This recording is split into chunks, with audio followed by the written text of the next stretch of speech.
Hey there, thanks for stopping by. My name is Glory and I recently made an animation video here.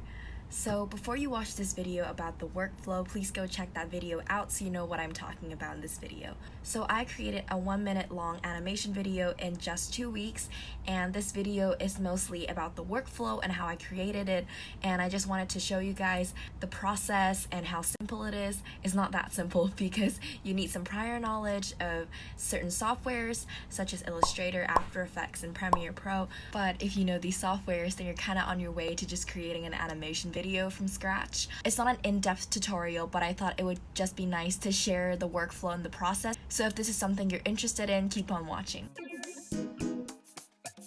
So we created this video for a competition, even though we really wasn't thinking about winning. It was mostly just for the fun. So my friend really liked science and she was in charge of doing the script, and I was in charge of doing all the animations and illustrations. So that was the distribution of work, and that's the context.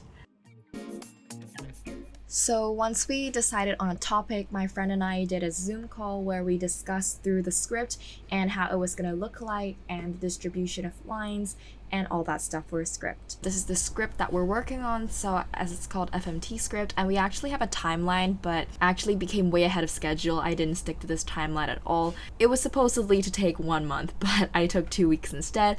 So now we have the script. I separated it into different scenes to make it easier to break down the animation. So we have the intro, and then what the person will say, and the orange parts are what the animation could be like. So we have all the script laid out, and here are just some reference imagery for the science part of it, like how the feces is collected and this Colistrium difficile stuff and other stuff that it didn't end up going into the script. And I just wanted to show you guys that having a Pinterest board is also very helpful, or referencing like different YouTube animation videos, looking for what style you want can be really nice. So I have a board here, which I probably should add more to it, but this is really helpful just for inspiration wise and what style you're going for. Some of them even moves. So yeah. So after the script is finalized, now we both have to record our own part for the voiceover, and this is really simple. I use the mic here, but you don't really need one. So this is the interface for Audacity. It's relatively simple. It records for you, and then after that, click the stop button and you have your recording ready. So it's very easy. You kind of just click export as MP3, name your file to desktop, and then click save, and you have your voiceover ready. Welcome back to my room workspace. So after I look through the entire script, right now I'm gonna do a storyboard, which is the first step of creating an animation, just getting all your ideas out there on a piece of paper and formalize some ideas.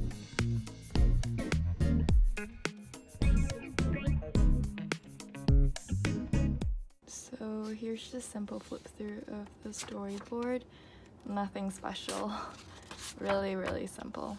So now I've had a very rough draft of my storyboard. It really doesn't look pretty, but that's not the point of doing a storyboard right in the beginning. It's just to get your ideas out.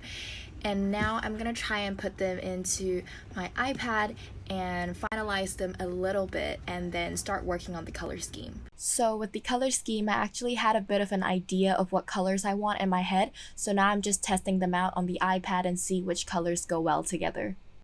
Then I re-sketched the storyboards on the iPad and colored them in using the color scheme to see how the colors would play out in the illustrations. This step is still very rough, so don't worry about being precise. Now, once the storyboards are relatively completed to a degree you're happy with, I imported them into Illustrator and cropped them into the shape that I want and filled them to the size of the artboards I'm working on, so this will be the dimensions of your video. And then I worked on the illustrations in Illustrator, where I used the pen tool to do the outlines and then filled them in later with different colors. And at this point, you really want to refine them to a degree that you're happy with, because these are going to be the final illustrations and the base you're going to use for your After Effects. The thing to note here is that this video is sped up by 20 times, so really just take your time with these illustrations. So now you can enjoy the time lapse.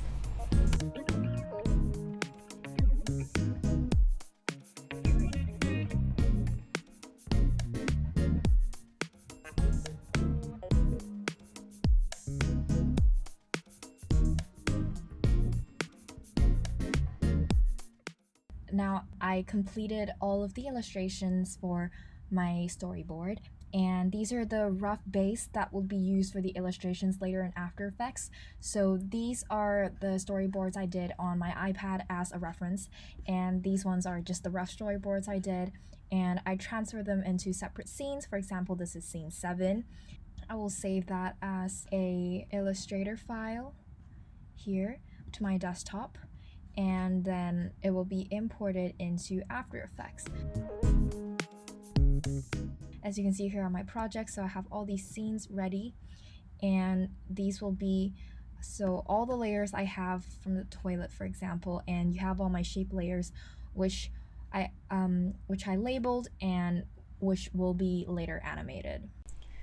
Again, here's a time-lapse of how I animated these scenes in After Effects. So it's not a tutorial, so I won't go too in depth of how I did it. But essentially, you're creating keyframes for the position parameter or the rotation or scale parameter with lots of masks, and you just create these keyframes, allowing things to move on their own, and you have your animation. One thing to note is that this is a very time-costly process, so really take your time with it. I have to keep replaying back and forth to see how the scenes move and how the elements will play out, but it'll be very rewarding in the end, and I had quite a lot of fun animating these elements.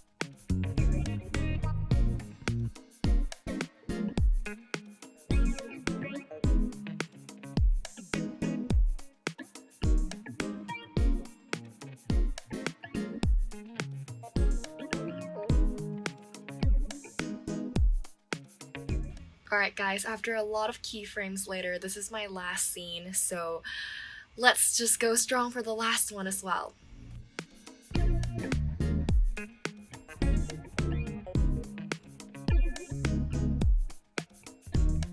So I finally have all my scenes exported here, and now I can import them into Premiere Pro and add subtitles to them.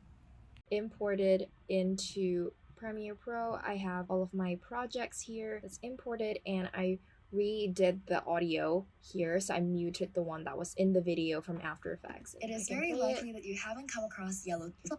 There it is. And now I'm gonna add subtitles to this, so let's go.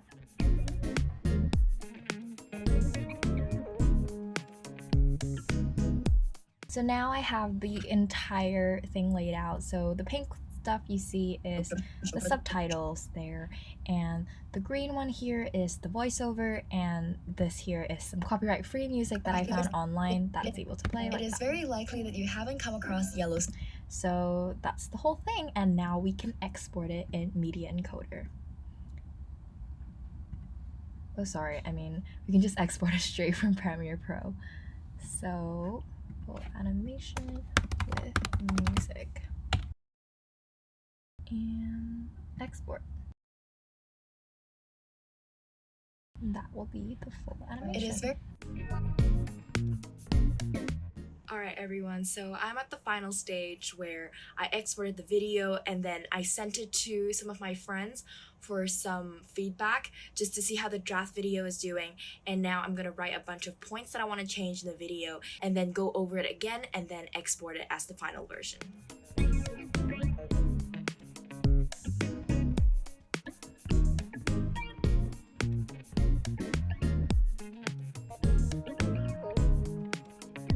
So this is the final step that ties the entire video together. We're gonna create a thumbnail for it. So I just took out elements from the animation and put them in Photoshop and played around with its scale and position with the text and create the thumbnail.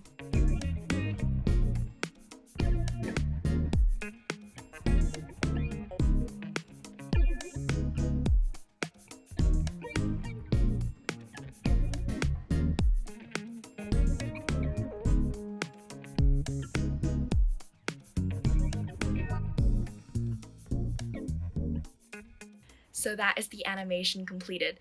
Again, if you'd like to see the full animation video, please click here. I'll leave it there.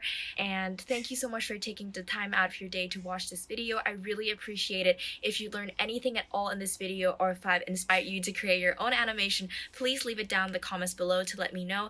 And if this is something you'd like to see more of in the future, please subscribe. And thank you so much.